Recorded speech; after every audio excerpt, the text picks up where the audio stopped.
Mao Top 10 List, presented and narrated by Ethan.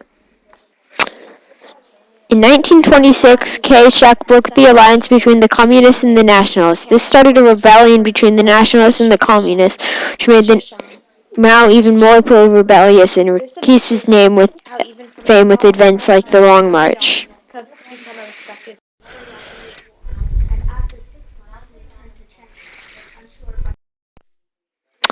In 1956, the program Let 100 Flowers Bloom was released to gain the support of intellectuals by allowing the free exchange of foods.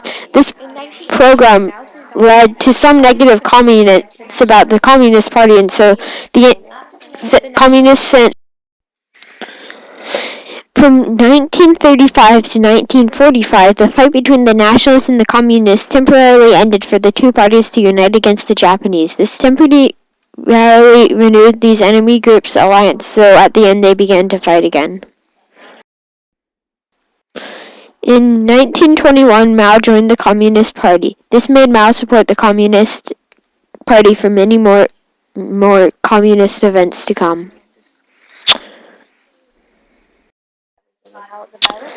After Mao's death in 1976, Mao had a legacy that was both positive and negative. Although the Chinese government blamed him for many problems, many Chinese still follow his legacy today.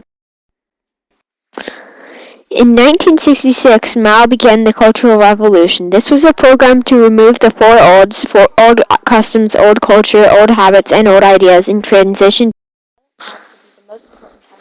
In 1958, the Great Leap Forward was launched in order to boost agricultural production, but it failed. Mao also tried to focus the Great Leap Forward on steel production. It also failed because the untrained peasants were not making steel, but scrap. In 1991, Puyi was removed from the throne. This event ended dynastic China and started the rise into communist China. In 1934, Mao led the Long March during the war against the Nationalists. This was a difficult journey, and despite many deaths, increased Mao's popularity after the wars was over. Mao retained the Cultural Revolution for a decade from 1996 to his death in 1976. This was an extremely long time to retain an event, and the loyalty of many teens helped Mao retain the Cultural Revolution.